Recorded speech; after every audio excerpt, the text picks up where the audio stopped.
Welcome back to the Beast Game Podcast. And today we're coming back with a movie called Freaky. Freaky Little Flow. Oh, God. But Yeah. this is from the director, Christopher Landon, who did a movie that James and I liked, which was called Happy Death Day. The sequel, Happy Death Day to You, which more or less is a continuation. He's back with a different style of movie. Happy Death Day to You is more about Groundhog's Day syndrome, repeating the same day over and over again and trying to figure out why a particular character died. This movie takes a different with the Freaky Friday scenario where two people switch bodies, appearance of if you swap bodies with Jason. So, written by Michael Kennedy and Christopher Landon, it stars Vince Vaughn, Catherine Newton, and Celeste O'Connor. And the synopsis is, after swapping bodies with a deranged serial killer, a young girl in high school discovers she has less than 24 hours before the change becomes permanent.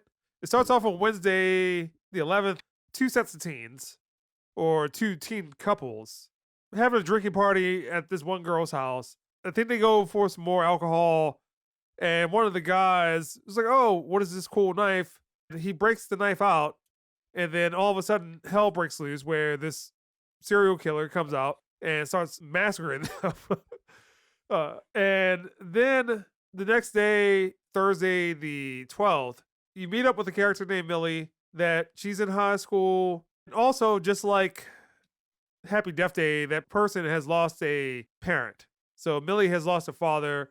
Her mother's functioning alcoholic. And she has a sister that's a sheriff or police officer. She goes out to school. She gets picked on. She kind of runs with the weird crowd, but she's also the school mascot. So at the night of the homecoming game, she gets left behind by her friends. Her mother is passed out on the couch because she's drunk. The killer from the previous scene tries to kill her, but her sister shows up, who again is a police officer, shoots the killer, the Jason stand-in, runs off. Back up. Yeah. Did you just call him a Jason stand-in? Yeah. Dude, go ahead. All right. It is out in the theaters now. Probably should have came out Halloween or something, but it showed up online and also is out in the theaters now. But another Blumhouse Productions, producer of mildly budget horror movies. But again, this is a comedy, just like Happy Death Day to You. Jay, who is the mayor of Scare, the encyclopedia of anything horror, thriller, suspense, mass murder. Made me seem like I'm a serial killer. Hence this movie, right? We don't know, Jay. We don't know. But where were you last night? But Jay, how did you feel about Freaky? I thought the movie was entertaining.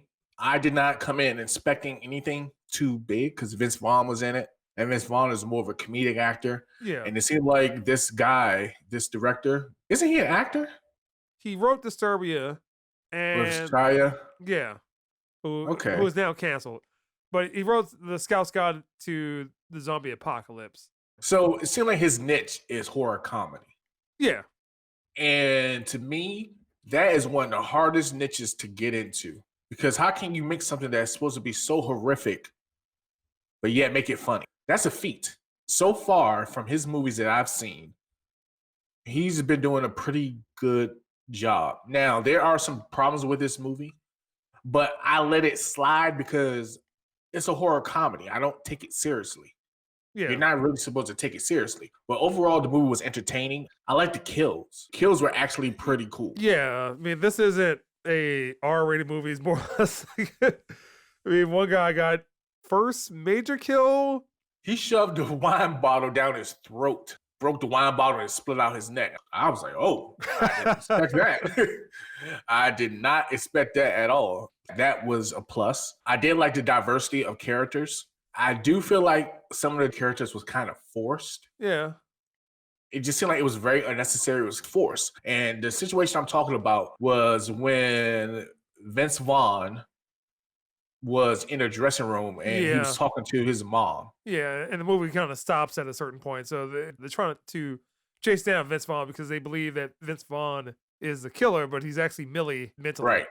Yeah, because they switched bodies. But it was a scene that he was in in the dressing room, hiding from hiding from his sister because he's Millie now. Yeah, hiding from the And police, basically. he was talking His mother works to, at a Walmart at- equivalent. yeah, they were having a conversation. And it just seemed like this conversation was lasting a little bit too long and it didn't seem really real. Happy Death Day, it was straightforward enough. But Happy Mhm. Death Day to You went off in this whole thing about I need to be able to say something to the person that I won't never see again. Kind of got to a point where that was just not really fitting with the first movie. I really did not like. It's so unrealistic. I'm not having that much of a conversation. It's like having a conversation when you go to the bathroom and you're at a urinal. The one is code. If there's a urinal between us, guess what? You don't get beside that. You don't go right beside me. You don't look, you don't do anything. You just There's do no it. conversation being had. I can't explain it. Okay. So unrealistic. Put a damper on the movie for me. But outside of that, the other issue was, and I kind of knew was coming, was with the character Josh lured into the back looking for Millie or Molly, whatever her name is. Basically, he got hit on. I was like, come on, man. Like, I kind of had a feeling that was coming. Like, the way he was just acting, I felt that was forced. I don't feel that was necessary. He's like, yeah, I saw Millie here, and then he gets killed.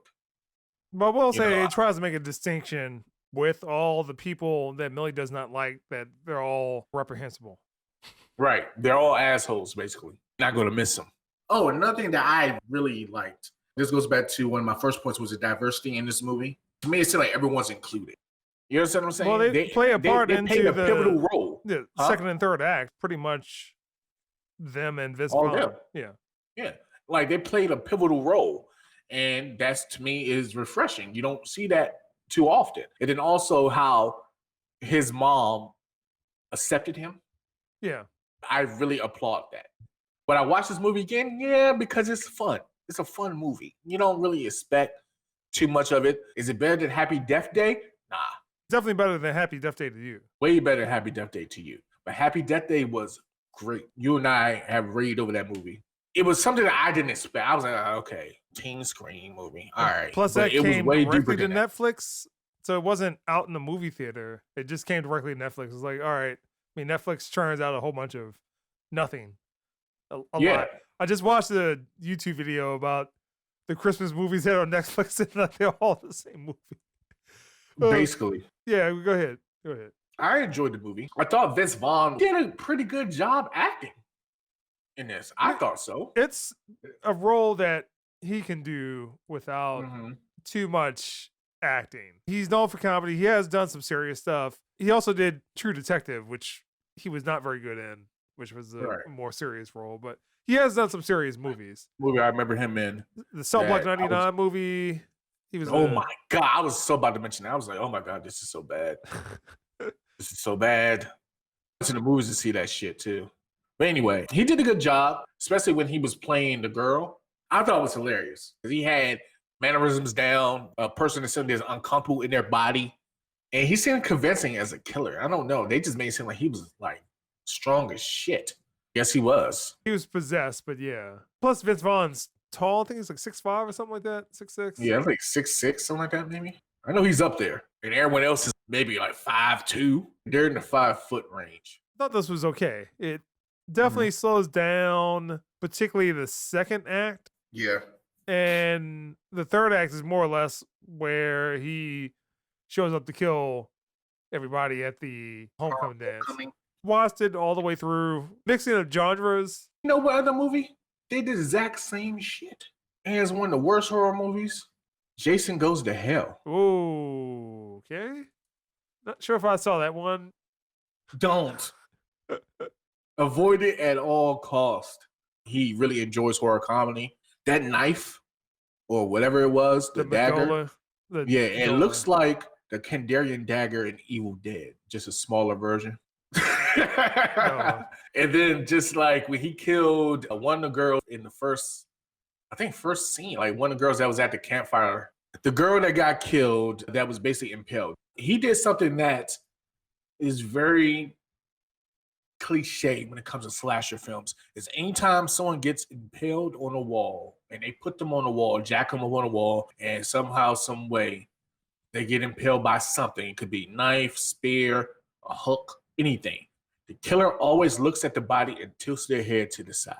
All the goddamn time. I even called it when I watched this. I was like, go ahead and tilt it. I know it's coming. And he did it. Obviously pays attention to horror films. The But nuances. yeah, like little nuances that he threw in there that I was like, okay, I understand. Horror fan to a horror fan, I understand. All right. So what score would you give Freaky? 7.5. Okay. The reason why I didn't get higher is because, like you said, at the second act, it started dragging. But then it picked up when they were trying to hurry up and get her body back. It picked up. It's like the middle act just was dragging so much. It was a lot of narrative, a lot of unnecessary narrative. Yeah. Especially that damned changing room. Outside of that, I give it a 7.5. It was enjoyable. It's entertaining. You watch this movie, you kind of got shut your mind off, not think too much, and just enjoy the ride. 7.5. So I give this a 7. I think it's a solid movie. There are flaws, but it's watchable. It's something you can just put on, have a laugh. I think the director definitely has a niche, horror comedies. So I'm not sure what else he could do next, because you already kind of do the Scream thing, Happy Death Day. This is Jason and I guess Texas Chainsaw Massacre style. Yeah, I guess maybe Phantasm. The next thing he could probably try to do would probably be something like Possession. Yeah, Poltergeist, something like that. Right, like something paranormal. Or even like movies like Christine or Cujo. I guess you can't do Cujo this day and age. No. I just hope he doesn't go the haunted house route, the Wayans Brothers route. Now, Wayans Brothers movies, Scary Movie and Haunted House and all that stuff.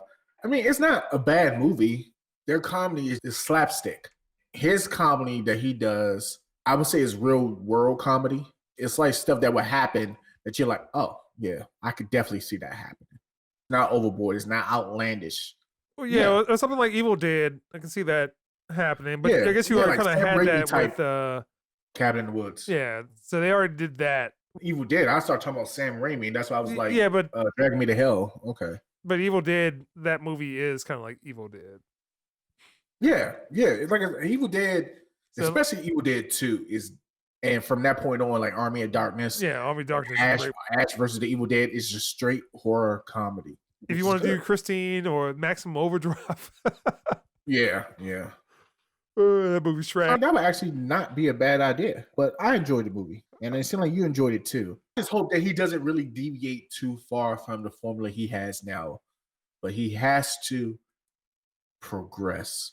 He doesn't want to get stagnant. Yeah, he went more in the Happy Death Day to You route, where there has to be, well, you can't make the mother too bad. No, she has to be sympathetic. That she lost a husband and she feels so bad and she's trying to have an emotional connection, but she wants to, but she can't. If they just stick with the horror comedy and not so much the emotional aspects of it, that generally should have time to focus on that. I mean, other than the first act where Millie loses her father, I mean, well before the movie starts, and there's some family issues about that. Like, you can resolve that, but it shouldn't be like it should not take up a whole act. Yeah, in the middle of the movie, while people were like actively chasing this one particular character. Yeah, it basically brought that movie to a halt. Took me out of the movie, but then it brought me back in as things start picking up. I'm not gonna say eliminate the emotional part. I'm not saying that, but do it in spurts. It just can't be stopping the movie in order to have it throughout all the acts, but have it in spurts.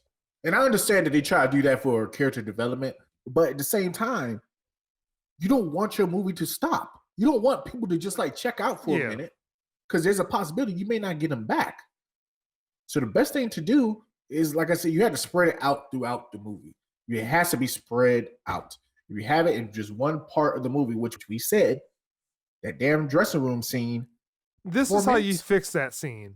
The mother kind of fix herself. If Vince Vaughn's character runs by her, let's say she's in the back having a drink. It's her whole problem that she drank too much after her husband died. Right. He runs by, grabs the bottle, say you don't need it, and keeps going. That's perfect. That's perfect. Rather than, oh, well, I haven't had an emotional connection to somebody in so long. And she was actually trying to date him. I'm like, what? Or another way you could fix this. That conversation still could have happened, but it would have been cut way shorter. Yeah. Like when they were talking, I'm good at picking out polo shirts and all that stuff. Vince Vaughn, Millie, Molly, whatever. Well, no, I'm good. And then they start talking a little bit. And she didn't got to the point that she starts spilling out, yeah, you know, my husband died. I can't reach my daughters, blah, blah, blah, blah, blah. You don't need to know all that shit. Because if at the end of the day, she doesn't know she's talking to her daughter. She's talking to a damn stranger. Yeah, basically. I know if I was a stranger and I heard that, I would have been like, hey, shut the fuck up. I don't want to hear all that shit. Just give me the goddamn shirt. That was just too much. It was too much. They could have had that interaction to create tension because, oh my God, my mom's outside. And just leave it like that. They didn't have to do all that. They wanted to try to show there's some type of, well, we already kind of had that established, some emotional tension between them, and then they're trying to connect. That could have been shown later on. That could have been shown in the third act, not then and there in the middle, where the middle is usually, I would say, most movies is going up in the second act. Third act still going up, and then around the third act it start going down because the movie's about to end. You just don't do that. You just gotta have it spread out. You gotta sprinkle it throughout the whole movie. You can't have it in one area. And considering that the movie was pretty snappy as far as pace, even the part where Vince Vaughn had to convince Millie's friends that it was actually Millie happened relatively quickly. But then that you was just have probably the end of the first act. Yeah, but then you have this whole situation where the movie stops for that. And again, it's not wrong, but there's ways to restructure that without it being detrimental to the pacing of the movie. Right. God, it did stop the movie. Yeah. And it was only really maybe at the most. And I probably would have given it like at least an 8 if it wasn't for that. But like even the girl, when she was the killer, she was saying some ruthless ass shit. She was the one that's doing most of the killing. Yeah. You don't see Vince Vaughn doing any killing like that. Only he got about maybe 4 people, 5 people. Yeah, she had the most brutal kills. I know you remember the scene. Talking about the woodshop class. I was like, oh my God. And then the scene where first, where the fuck is an arcade? When they were in the arcade, felt her on her ass or some shit, and she says, your touch has got me dry like sandpaper. I'm gonna enjoy killing you. Whoa! Whoa! Yeah, I remember that. Calm down. Calm down, ma'am. Calm down. And then, of course, he had to lie. Yeah, she wants me. Nah, bro. She don't want you. Damn, that's like an ultimate insult. But all right. So that is the review for Freaky. And if you have time, I think it's on Amazon and it is out in the theaters. You probably don't want to go to the theaters. So yeah, if it's on Amazon, check it out. Yeah. Pop some popcorn, chill with whoever's in your household, your spouse, and just sit back and enjoy yourself. It's like I said, it's a good time. You're going to have fun with this movie. Just shut off your brain and don't think too much. That is the Beast Game Podcast.